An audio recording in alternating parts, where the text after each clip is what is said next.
बिस्मिल्लाहिर्रहमानिर्रहीम। अस्सलामु अलैकुम वरहमतुल्लाहि वबरकातुहू। मजलिस इत्तेहादुल मुस्लिमीन के रुकन असम्बली जनाब मुमताज़ अहमद खान साहब, मजलिस इत्तेहादुल मुस्लिमीन बिहार प्रदेश के सदर व कायद मुखन्ना व रुकन असम्बली बिहार मोहतरम जनाब अख्तरुल ईमान साहब, कोचा दामन और बहादुरगंज बिहार के मजलिस इत्तेहादुल मुस्लिमीन के रुकन असम्बली जनाब अंजर नईमी साहब, इज़हार अशफी साहब, औरंगाबाद के रुकन पार्लिमान मोहतरम जनाब इम्तियाज़ जलील साहब, जनाब आदिल साहब, मजलिस इत्तेहादुल मुस्लिमीन के तमाम उम्मीदवार,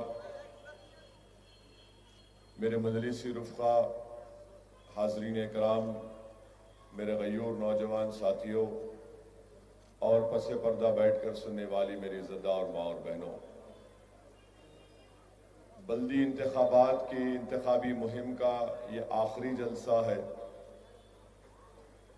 और अल्हम्दुलिल्लाह पिछले 8 दिन से आप मुसलसल मजलिस के जलसों में मुख्तलिफ मजलिस के कायदीन की तकारीर को, उनके बसीरत फ़रोज़ खिताबात को सुना।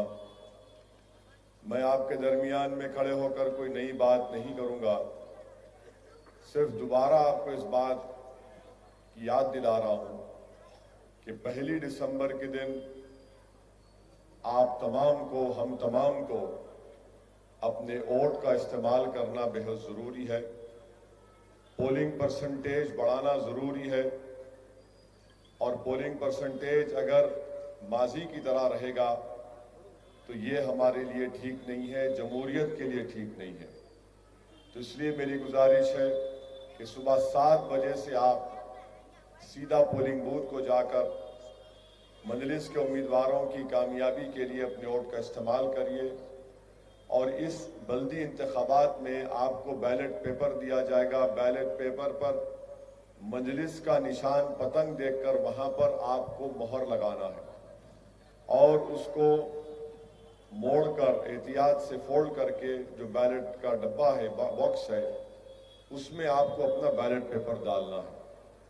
ये याद रखिए, अपने घर में सबको बताइए, अपने दोस्तों को बताइए। अब जहां सवाल मजलिस की मुखालिफत का, बहुत से लोग ये मुझसे पूछ रहे हैं कि बीजेपी की तरफ से, कांग्रेस की तरफ से मजलिस के खिलाफ बड़े पैमाने पर इस इलेक्शन में इंतखाबी मुहिम चलाई गई। मैं याद दिलाना चाहता हूं कि आज के इस जलसे में साबिक़ा मेयर मीर जुल्फ़िकार अली साहब भी बैठे हुए हैं। अगर मेरा हाफिजा सही है तो आज से 32 साल पहले जब बल्दिया के इंतखाबात हुए थे तो मीर जुल्फ़िकार अली साहब 4 महल से मजलिस के उम्मीदवार थे और वहां से जब पोलिंग हो रही थी, तेलुगु देशम की हुकूमत थी, NT रामाराव चीफ मिनिस्टर थे। तो अब जो पड़ोसी रियासत है आंध्र प्रदेश से, वहां से तेलुगु देशम का कोई एक आदमी नाम था जिसका नाम बम्बुलू श्रीवासी, बम्बुलू शिवारेड्डी नाम था। वो 4 महल में आकर मूसा बोली के पास बाज़ाब्ता बम फेंके थे। ये नौजवानों को नहीं मालूम, ये बुजुर्गों को मालूम होगा। चाचा जो लकड़ी उठा रहे थे जब से, देखो उनको मालूम होगा, आपको भी मालूम है। तो उसमें एक हमारी इज्जतदार माँ जख्मी हुई थी। तो जख्मी होने के बाद जब उनको अस्पताल लेकर जा रहे थे तो उस हमारी माँ ने कहा कि अस्पताल में जरूर जाऊंगी, पहले जो मकसद के लिए घर से निकली थी वो मजलिस को वोट डालना, वोट डाल के अस्पताल को गई। फिर दूसरा मरहला आया, चंद्राबाबू नायडू 2002 में चीफ मिनिस्टर थे। तो चंद्राबाबू नायडू बाज़ाब्ता पुराने शहर के गलियों में रोड शो किए थे, एक चीफ मिनिस्टर होते हुए। खूब रोड शो किए। तो बड़े बाजार में उनका जलसा चल रहा था, अचानक एक चीज जुप बोल के सामने आई, गिरी उनकी। तो देखे तो उसमें 8 नंबर की चप्पल थी।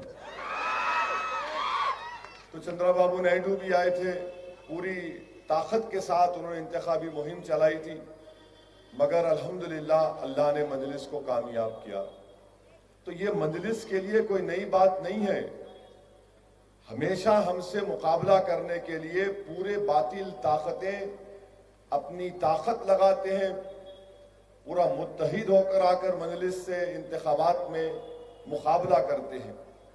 मैं आपको ये दोनों वाकयात इसलिए बताया हूं, और ख़ास तौर से नौजवानों को, कि जिस तरह हमारे बुजुर्गों ने मुत्तहिद होकर एक एक सीट पर मजलिस के उम्मीदवारों को कामयाब कराया, अब ये नौजवानों की जिम्मेदारी है कि अपने बुजुर्गों की कुर्बानियों को याद रखते हुए, उनके नक्शे कदम पर चलते हुए, उनकी तरह बेबाकी और बहादुरी के साथ 1 दिसंबर के दिन सिर्फ एक चीज हमारे जहन में होना कि हमको अपना वोट डालना है, वोट डलवाना है। ये 2 काम अगर हम कर लेंगे तो इंशाअल्लाह ताला मुझे पूरा यकीन है कि मजलिस इत्तेहादुल मुस्लिमीन को एक अजीमुशान कामयाबी से हम किनार करेंगे, बल्कि पहले से ज्यादा मजलिस के अराकीन बल्दिया कामयाब होंगे इंशाअल्लाह ताला। तो मेरी आपसे गुजारिश है कि 1 दिसंबर के दिन अपने घर से निकलिए, सुबह सुबह अपने घर से निकलकर पूरे अफराद खानदान को लेकर अपने वोट का इस्तेमाल करिए। मेरी नौजवानों से गुजारिश नहीं है, बल्कि नौजवानों को जोर दे के कह रहा हूं कि खुदा के लिए मोटरसाइकिल पर बैठकर राउंड मारने पर मत निकलिए, अपना वोट डालिए, अपने घर वालों को लेकर जाइए। उसके बाद सारी दुनिया की खबर करिए, वहां क्या हो रहा, इधर क्या हो रहा, वो क्या हो रहा। पहले अपना वोट डालिए और पुरअमन तरीके से हमको अपने वोट का इस्तेमाल करना है। मजलिस की कामयाबी यकीनी है, चाहे कोई भी आ जाओ। मैं तो इंतजार कर रहा था कि वजीर आजम भी आ जाएंगे, मगर वजीर आजम प्लेन से उतर के एक उस जगह पर चले गए जहां पर कोविड की वैक्सीन बनाने की फैक्ट्री देखने चले गए। हम समझ रहे थे कि वो भी आकर कुछ अपनी जबान से कह देंगे तो हैदराबाद बल्कि पुराने शहर की आवाम में और जोश आ जाएगा। बहरहाल मेरे अजीज दोस्तों और बुजुर्गों, यूपी के चीफ मिनिस्टर आकर भी बड़ी बड़ी बातें करके गए। हम उनसे इतना ही उनके बारे में आपसे कहूंगा कि ये वो यूपी के चीफ मिनिस्टर हैं जब हाथरस में एक गरीब दलित बच्ची की इज्जत लूटकर, उसकी रीढ़ की हड्डी को तोड़कर उसको छोड़ दिया गया खेतों में, और उसकी वजह से उस दलित लड़की का इंतकाल हो गया, तो यूपी के चीफ मिनिस्टर ने उस गरीब दलित बच्ची के माँ बाप को तक इजाजत नहीं दी उसका अंतिम संस्कार करते वक्त। यानी वो बच्ची के जिस्म को जब जलाया जा रहा था तो उसके माँ बाप सामने नहीं खड़े थे, बल्कि पुलिस वाले घेरा डालकर खड़े थे। ये उत्तर प्रदेश के चीफ मिनिस्टर, उत्तर प्रदेश में ये इनकी कारकर्दगी है। ये इनकी कारकर्दगी है कि एक बच्ची को रेप किया गया और जालिमों ने इस तरह से रेप किया कि उसकी रीढ़ की हड्डी टूट गई थी, और जब उसकी आखिरी रसूमात का मामला आया तो उत्तर प्रदेश के चीफ मिनिस्टर ने कहा कि मरने वाले के मां बाप नहीं रहेंगे, पुलिस रहेगी। ये इनका रिकॉर्ड है। और अगर जो लोग यहां पर हुआ कर रहे, भाई साहब बहुत हुआ करके चले गए, हम भी हुआ कर सकते, तो याद रखो, बल्कि आम फाड़ भी कर सकते, हम इतना याद रख लो आप। और फिर दूसरा ये वो उत्तर प्रदेश के चीफ मिनिस्टर है कि एक जलसे में बैठे हुए थे तो उनकी पार्टी का एक आदमी ये कहा कि हम कब्रस्तानों से मुस्लिम औरतों की खबरों से लाशों को निकालकर उनकी अस्मत रेजी करेंगे। इन्होंने बोले, बैठे हुए थे, ये इनका रिकॉर्ड है। और इन्हों आकर हैदराबाद का नाम तब्दील करेंगे। मैं उत्तर प्रदेश के चीफ मिनिस्टर से ही कह रहा हूं कि दलितों पर जो जुल्म उत्तर प्रदेश में हो रहा है, आप उसको खत्म करवाइए, रुकाइए, और एनएसए के नाम पर जो मासूम लोगों को, बैकवर्ड क्लास के लोगों को जेलों में डाला जा रहा है, उसको बंद करिए। और उत्तर प्रदेश के हर पुलिस स्टेशन में अगर किसी का राज चलता है तो ठाकुरों का राज चलता है, क्योंकि उत्तर प्रदेश के चीफ मिनिस्टर भी ठाकुर हैं, योगी हैं मगर ठाकुर हैं। ये मुख्तसर सा इनका तारुफ कराया हूं, वो भी नहीं करता था, मगर ये मीडिया वाले बोल रहे थे जरा कुछ बोल दो ना, हम चला लेते टीवी पे। ये होगा। अब फिर मीडिया के लिए कह रहा हूं, होम मिनिस्टर हैदराबाद को आए, मैं हर इलेक्शन की तकरीर में या आपके दरमियान में कह रहा था कि बीजेपी ने रोहिंग्या का मसला उठाया, मैंने उठाया। आप आकर हमारे को खुजाए तो खुजली आपको हो गई। आपके बीजेपी के एक आदमी ने कहा कि हैदराबाद की वोटर लिस्ट में 30,000 रोहिंग्या है। बोलना तो इन्हों बोल देते, मगर जब जवाब इनको मिलता असदुद्दीन ओवैसी और मंजलिस की तरफ से, तो जवाब का कोई नहीं दे, खामोश हो जाते। मैंने कहा अगर 30,000 है तो 1,000 नाम बता दो, और अगर 30,000 है तो अमित शाह क्या कर रहे? अमित शाह सो रहे थे दिल्ली में। 30,000 अगर रोहिंग्या के नाम वोटर लिस्ट में, तो इसका मतलब यह है कि इलीगल है, आप निकालो ना उनको, कौन रोक रहे आपको? फिर इनका ही एक आदमी बोल दिया कि पुराने शहर में पाकिस्तानी, रोहिंग्या, अफगानी है। अच्छा 100 तो निकालो, 100 तो बताओ कितने इलीगल है अफगानी और पाकिस्तानी, 100 निकाल के बताओ, देखो ये है। आप वो भी नहीं बताते।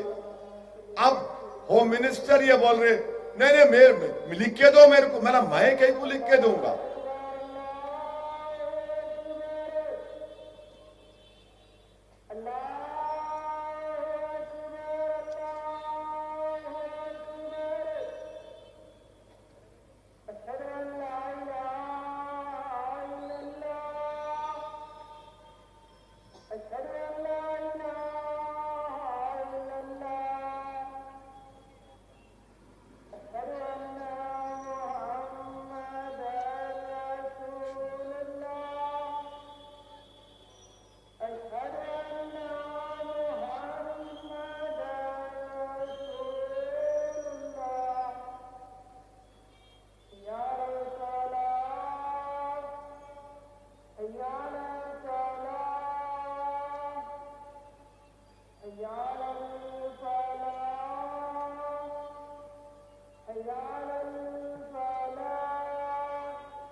तो ये गुफ्तगू की आगाज बीजेपी से हुआ। अब आप बताते नहीं, अगर यहां पे रोहिंग्या है, पाकिस्तानी है, तो होम मिनिस्टर आप है ना, मैं तो नहीं हूं। इसका कोई जवाब नहीं। और फिर आके बोलना कि हम हैदराबाद में अपना मेयर बनाएंगे। अमित शाह साहब, हैदराबाद की कहावत है, बिल्ली के ख्वाब में छुछड़े ही छुछड़े रहते। आप आए हैदराबाद को, आपने देखा होगा चार मीनार कितना खूबसूरत है। इस चार मीनार की फनकारी को आपने देखा होगा कि कितनी खूबसूरत इमारत है ये। और आप आकर ये बोलते हैं कि मैं पार्लियामेंट में मेरे को लिख के दो। आपके ही पार्टी के कोई बच्चे से पूछ लो, उन्हें ही बिल आ रहा था, ये उन्हें ही बिल आ रहा था। रोहिंग्या, पाकिस्तान, उससे पूछ लो आप, बताओ कितने नाम है, क्या है। आपकी पार्टी ने कहा कि पुराने शहर पर सर्जिकल स्ट्राइक करेंगे। ये पहली हुकूमत है जो भारत के एक शहर के रहने वालों को पाकिस्तानी, अफगानी कह रही है। क्या ये बीजेपी का कल्चर है कि जो इस इलाके में रहने वाले मुसलमान भी है, हिंदू भी है, दलित भी है, ईसाई है, सिख है, मारवाड़ी है, राजस्थानी है, बंगाली है, आप उनकी तौहीन कर रहे हैं।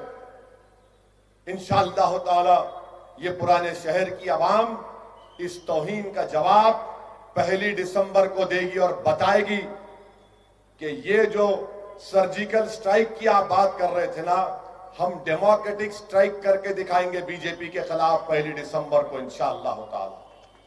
अब रहा सवाल ये कांग्रेस के लोगों का, अजीब है, एक सीट भी नहीं जीतेंगे। देखो आप कांग्रेस वाले इंशाअल्लाह ताला।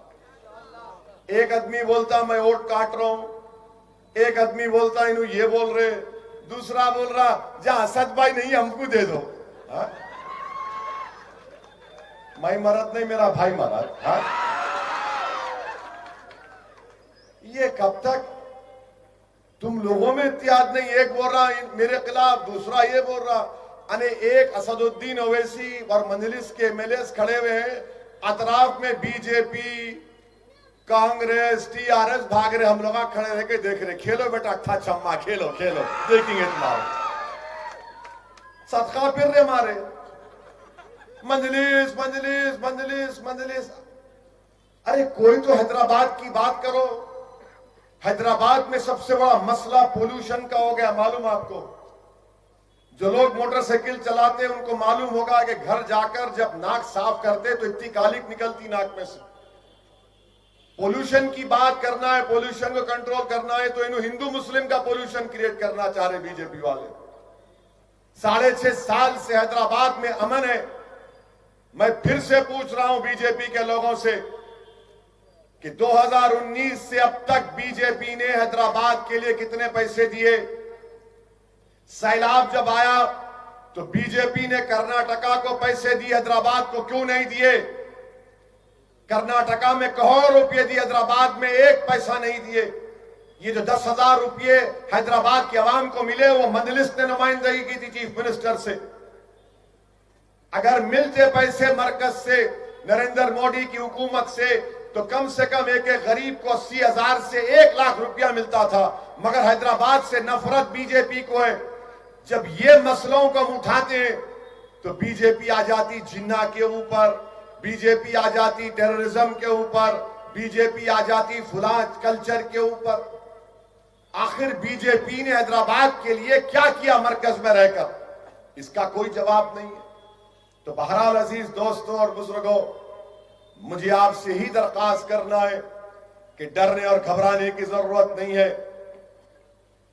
1 तारीख के दिन अपने एक वोट को इस्तेमाल करिए और जिस तरह से बिहार की आवाम ने मजलिस के एमएलए को वहां पर कामयाब किया, इंशाअल्लाह ताला यहां पर भी हम अपने मजलिस के उम्मीदवारों को कामयाब करेंगे। पोलिंग करिए, वोट डालिए, जितना हो सके वोट डालते रहिए, पोलिंग बूथ को जाइए। एक दिन मैं आपसे अपील कर रहा हूं कि आप अपने उस 24 घंटे में से सिर्फ आधा घंटा निकालकर पोलिंग बूथ को जाइए और पोलिंग बूथ को जाकर इन फिरका परस और फाशिस्ट ताकतों को जवाब दीजिए जो हैदराबाद के अमन को खत्म करना चाहते हैं। यहां पर वजीर दाखिला अमित शाह तो आए थे, मगर हाँ वो जवाब देने से कासिर रहे कि जब दिल्ली में फसाद हुआ था, एक वीडियो निकला था, 3 मुसलमान बच्चे रोड पर पड़े हुए थे, जिसमें से एक का नाम फैजान था। पुलिस वाले मार मार कर उनसे कह रहे थे जनगण मन पढ़ो, तो फैजान जो है तकलीफ में जनगण मन पढ़ रहा था। बाद में फैजान की मौत हो गई और फैजान के ये जो चेहरे पे जो आपके मुंह जो हड्डी थी वो टूटी हुई थी, उसके सर के अंदर की हड्डी टूटी हुई थी, पेट के फसलियां टूटे हुए थे। अब तक अमित शाह के मातहत जो दिल्ली की पुलिस है, एक पुलिस वाले को सस्पेंड नहीं किए, ना गिरफ्तार किए। यह बीजेपी का कारनामा है।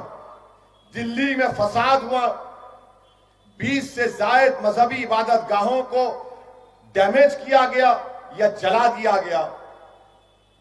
लोग मरे 50 के ऊपर, जिसमें हमारे हिंदू भाई भी मरे, अफसोस के साथ मुसलमान भी थे। क्या दिल्ली की हुकूमत ने इतना बड़ा जेनोसाइड दिल्ली में हुआ? क्या प्राइम मिनिस्टर 15 पॉइंट प्रोग्राम में यह पॉइंट नहीं है? क्या होम मिनिस्ट्री के गाइडलाइंस में नहीं है कि जहां फसाद होता वहां पर सरकार जिसका घर जलता है, चाहे किसी मजहब का हो, जो मरता है, जो जख्मी होता है, उसको इमदाद देगी, कंपनसेशन देगी, एक्सग्रेशिया देगी? क्यों नहीं दिए बीजेपी की हुकूमत? आज आकर आप हैदराबाद में हमको बता रहे हैं, हमको बोल रहे हैं दिल्ली भारत का दारुल हुकूमत, कैपिटल, वहां पर आपकी नाक के नीचे बदतरीन जेनोसाइड हुआ और आप आकर हैदराबाद में ये इनका कारनामा है। और बिहार में बीजेपी जीती नहीं, ये बड़ा मेहनत कर लिए, वहां भी बिहार में किए थे। बिहार में 2019 के पार्लियामेंट के चुनाव के बाद बीजेपी 222 असेंबली सीट जीती थी, 1.5 साल में 75 सीट पर आ गए। 1.5 साल में मित्रों 75 सीट पर आ गए असेंबली की आप। और आप समझ रहे नहीं मोदी बड़े पॉपुलर हैं, कोई पॉपुलर नहीं है। ये मीडिया आपको चढ़ा चढ़ा के, उनकी भी मजबूरी है बेचारों की, लाइव दिखाता आपको, वो दिखा दो, मीडिया दिखाए तो पब्लिक समझ गई मीडिया क्या है। अब पब्लिक के दिलों में मजलिस की मोहब्बत पैदा हो चुकी है। मैं सलाम करता हूं खास तौर से हमारी मां और बहनों को कि मेरे पास अल्फाज नहीं है, चाहे हमारी मां और बहनें सीमांचल की हो, कि सीमांचल की हमारी मां और बहनों ने मजलिस कोर्ट इसलिए दिया कि वो पुकार कर कह रही थी कि हैदराबाद से जो असदुद्दीन ओवैसी आया उसको सत्ता का शौक नहीं है, उसको इख्तिदार का शौक नहीं है, वो लड़ने वाला है, उसको वोट दे रहे हैं। और यहीं पर मैं जितने पैदल दौरे किया पिछले 10 दिन में, एक एक मुकामात पर जाने की कोशिश किया, मैं सलाम करता हूं हमारी मां और बहनों को कि जो मोहब्बत और जज्बे का उन्होंने इजहार किया। मेरे पास अल्फाज नहीं है। मैं किसी एक आलिम दीन के घर पर मिलने गया था तो पर्दे के पीछे उनके घर से आवाज आई कि असद मियां जाओ, हम तुम्हारे लिए, तुम्हारी पार्टी के लिए हर नमाज में दुआ करते हैं, हर नमाज में दुआ करते हैं, तहज्जुद में दुआ करते हैं, अल्लाह का जिक्र करके दुआ करते हैं, चाश की नमाज पढ़कर दुआ करते हैं। अब बताइए आप, जब इस तरह की दुआएं हो रही हैं, इंशाअल्लाह ताला अल्लाह की रहमत जरूर हमको कामयाब और कामरान करेगी। और हमारा मकसद हैदराबाद को तरक्की दिलाना है। हमारा मकसद हैदराबाद में जो इस तरह का सैलाब आया वो दोबारा ना आए, उसके लिए क्या इक़दामात करना है वो इक़दामात करना पड़ेगा। ट्रैफिक का मसला है, पीने के पानी की लाइन को और अच्छा करना है, रोड वाइडनिंग को और ज्यादा करना है, मेट्रो को लाना है।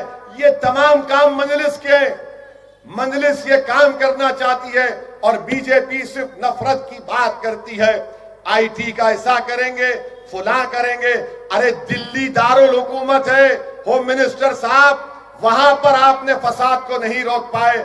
और जब फसाद हुआ तो किसकी गिरफ्तारी हो रही? अमित शाह साहब, उनकी गिरफ्तारी नहीं हो रही जिन्होंने कहा था कि देश के गद्दारों को गोली मारो सालों को। उनकी गिरफ्तारी नहीं हो रही जो ओपनली नारे लगा रहे थे। आज आप हैदराबाद को आकर हम आपसे कहेंगे जब दिल्ली नहीं संभल रहा, आपसे हैदराबाद क्या संभालेंगे आप? मेरे अजीज दोस्तों और बुजुर्गों, आपसे ही गुजारिश है कि जो जो तौहीन आमेज अल्फाज पुराने शहर के बारे में, हैदराबाद के बारे में बीजेपी के लोगों ने इस्तेमाल किए, मुझको जिना कहा गया।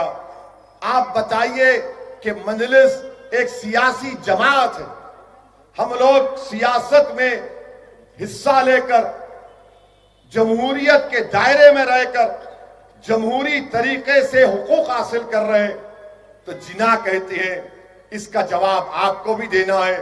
1 दिसंबर के दिन आप अपने पोलिंग बूथ को रवाना होकर अपना एक वोट पतंग के निशान पर मोहर लगाइए, अपनी पार्टी को कामयाब करिए। और मैं अल्लाह से दुआ भी करता हूं कि अल्लाह सुब्हानहू व तआला मजलिस के तमाम उम्मीदवारों को अपने फजल करम से कामयाब और कामरान कर दे। अल्लाह सुब्हानहू व तआला हैदराबाद के अमन को मजबूत कर दे। अल्लाह सुब्हानहू व तआला हैदराबाद की आवाम में मजलिस की मोहब्बत को पैदा कर दे। अल्लाह सुब्हानहू व तआला मजलिस के तमाम अराकीन बल्दिया को कामयाब कर दे। अल्लाह सुब्हानहू व तआला जालिमों को, फासिकों के जुल्म का खात्मा कर दे। अल्लाह सुब्हानहू व तआला इस शहर की निस्बत हैदर कर्रार से है। अल्लाह सुब्हानहू व तआला इस शहर की अजमत को बरकरार रखे। अल्लाह सुब्हानहू व तआला इस शहर की खूबसूरती को बरकरार रखे। अल्लाह सुब्हानहू व तआला तमाम के दिलों को मिलाकर इस शहर में अमन को मजबूत कर दे। हम अल्लाह से दुआ करते हैं, अल्लाह के रसूल सल्लल्लाहु अलैहि वसल्लम का वसीला देकर, कि अल्लाह हम तमाम को, जमात के पूरे उम्मीदवारों को अल्लाह कामयाब और कामरान कर दे। वाखिर दावाना अल्हम्दुलिल्लाहि रब्बिल आलमीन। नमाज पढ़िए, टाइम है, वरना मेरे पे आएगा गुनाह आपका।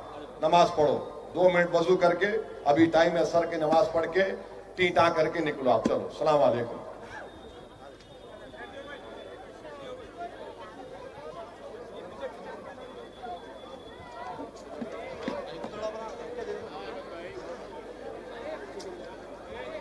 मीम न्यूज़ वेब की ताज़ा तरीन खबरों के लिए लाइक करें, सब्सक्राइब करें हमारा यूट्यूब चैनल।